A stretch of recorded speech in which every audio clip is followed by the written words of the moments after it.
multilateral system is under heavy attack. Welcome at the annual Global Baku Forum. We are living in a post-truth world. Multilateralism is never easy. Sometimes these couple of days make history.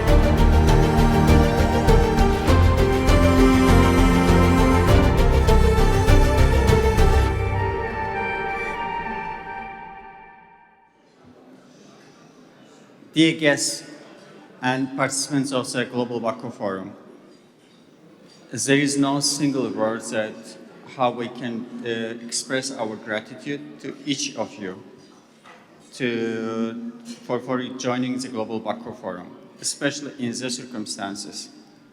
And this also showing that why we need Global Baku Forum or the Nizami Ganjavi International Center. When there is a crisis on a global level in a neighborhood, and when international events are being canceling, but still there is a platform where you can have such an amazing group of personalities and coming together. We've been Mehdi Jomai, former Prime Minister of Tunisia. He was telling us, referring that in India, for example, there was a Raizana Forum. Out of 800 guests, 650 been canceled, to participate. But honestly, thank you so much on behalf of every single Secretariat members that you came to here, and that's really a solidarity, and that's showing a case that why our voices matters. Every year we are having a different crisis. There is simply every single day we are waking up with a crazy tweet or social truth media, and every evening another one, and entire world is changing. As Madam President Vaidevika Prebrika, and she apologized for not being here because she had a long board meeting and she had to get ready for the morning for the opening ceremony. But she always saying I'm always considering it's enough time for me to go to rest, to retire from all the activities. But then another crisis is happening that I feel a responsibility to be here. And it's a matter of multilateralism. It's a matter of the future of the United Nations. Let's say it's not an issue do we need UN? We need the United Nations. And we have to fight for the existence of the United Nations, because this is the only platform which brings every single country together. We have to respect the international law and international regulations. And thanks to every single person who came, and especially to His Excellency Mr. President José Ramos Horta, to Vice President of Costa Rica, to the head of the United Nations institutions, Ms. Tatiana Valavaya, Rebecca, and also, as he calls always, that I have three families. One is his family and the United Nations Alliance Civilization, and third is NGIC, Mr. Moratinos. Mr. Kailash Satyarthi, a Nobel Peace Prize laureate. I mean, we are really very honored to have each of you, and you are the greatest assets that why we are existing and why we have to fight. With that, I hope that you are going to enjoy the dinner, and I would like to ask Dr. Ismail Serageldin, our co-chair, and Ms. Espinosa to have a greeting words to the participants.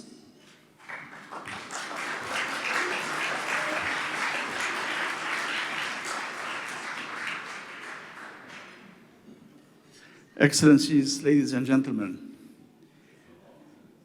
it was once said that these are times that try men's souls.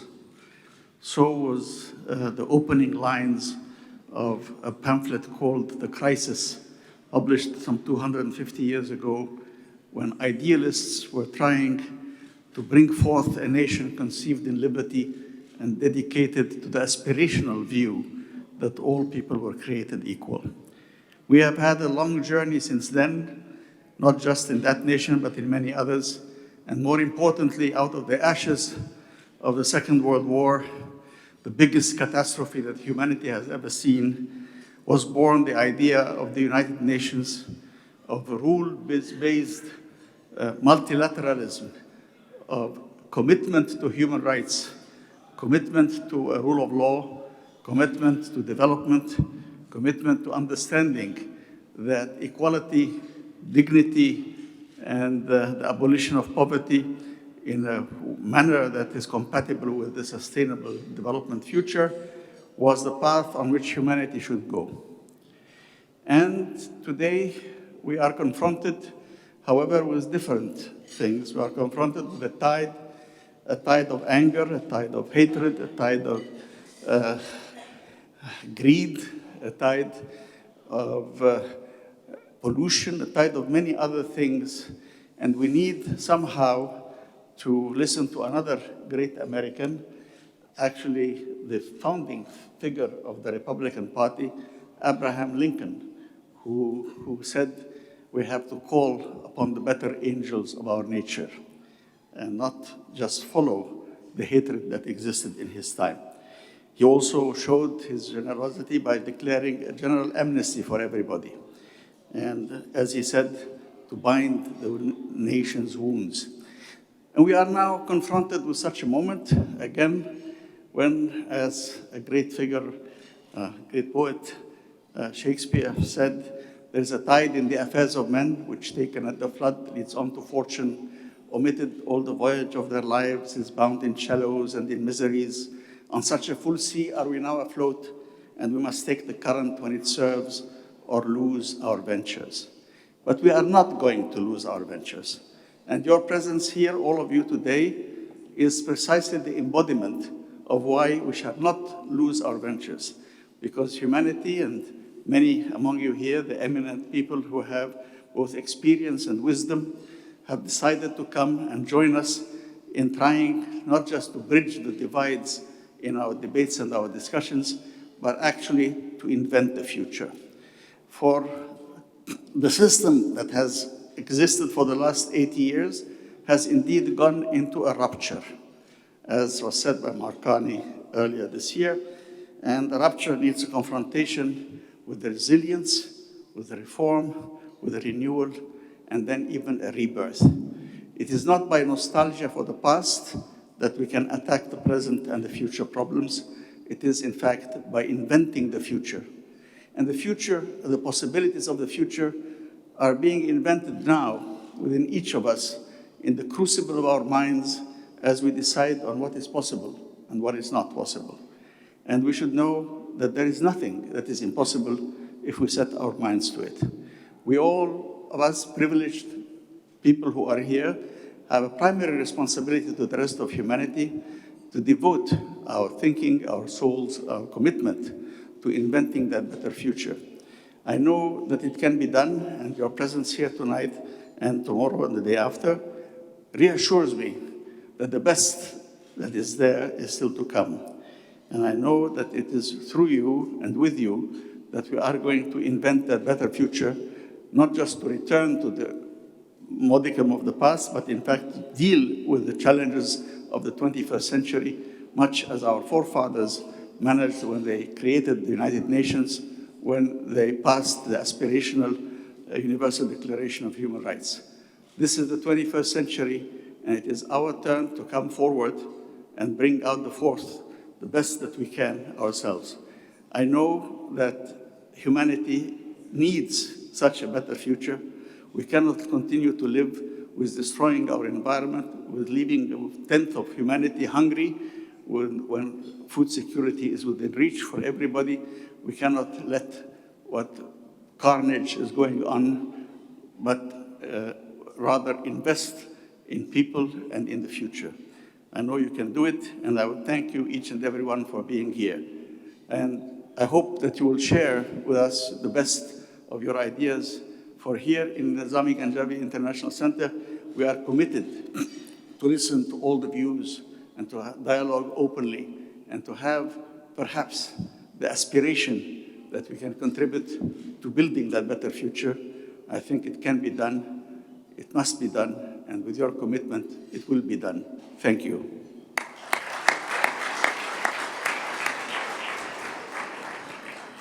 Excellencies and friends, my first thought is I should have spoken first, because after our co-chair, Ismail Serageldin, it's very difficult to speak after him. But just a few sentences to say welcome to each one of you for joining us in the 13th edition of the Baku Forum. I think the title of this 13th edition, Bridging Divides in a World of Transition, cannot be more timely. As our Secretary General mentioned at the beginning, in the past years, unfortunately, each time we meet, we are worried about yet another crisis. So I think it is timely. We gather here because we are living indeed an unprecedented time of hardship, of disorder, of volatility, of unpredictability. And we strongly believe at NGIC that today, more than ever, we need to talk. And perhaps we need to really think about the transformative power of dialogue, of good diplomacy in times of aggression. So we are here to listen, to deep listen to the 350 bright minds that have come to Baku this year against all odds. No? So many people were afraid because what is happening in neighboring countries, and yet the power, the collective power of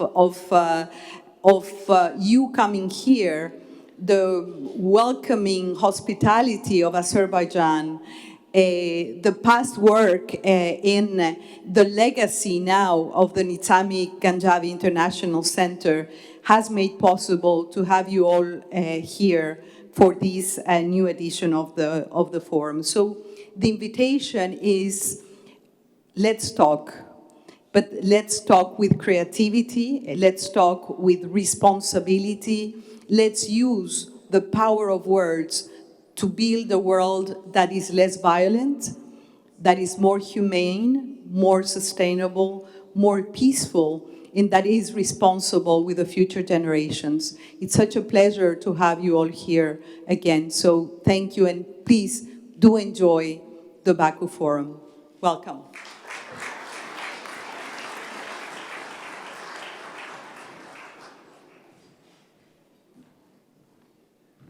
Can I ask everyone to make a great applause to Dr. Tedros, who just arrived, for all the great things that World Health Organization did to the humanity, and that we need to stand up as strong as possible, every country, every state, next to the World Health Organization, because, you know, health, without health there is no peace, and there is no peace without health. And thank you, Dr. Tedros. And also, one more comment, as personally, our secretary, we also think, hopefully, cross fingers, we have to fight to have a woman Secretary General upcoming elections. Because maybe at that time we are going to have less problems. Enjoy your dinner.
If I can have a moment of your attention, a few announcements related to tomorrow and the logistics of that. And for today, when it comes to the night owl session, we're still on. We will have drinks and some desserts served in the room where the night owl session will proceed in about 10 minutes. So those of you who still feel that you have energy and are interested to hear our great panelists talking in a very informal and open and candid manner on issues related to what it takes in the modern era to lead countries and organizations, and then foreign policy discourse from diverse backgrounds and geographic tensions and challenges as we face them. You are not only more than welcome, but we encourage you to participate at the night owl session. So in about 10 minutes, those of us who would want to attend, we will be leaving to the room close by, where the night owl session will proceed promptly. And as for tomorrow, please pay attention that we will be leaving a little.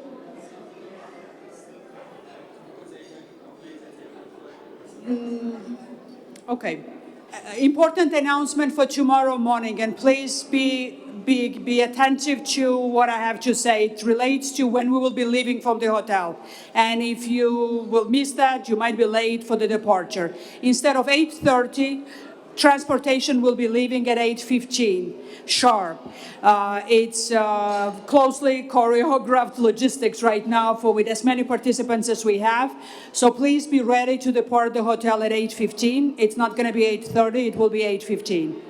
When it comes to participation at the opening ceremony, all of the participants of the event are invited to be part of the opening session, but accompanying persons, family members that be, or assistants of the participants of the conference, please do check in the list of participants for the opening section with the Secretariat members whether or not you are part of the opening session participant list. The space is limited where we all will be going.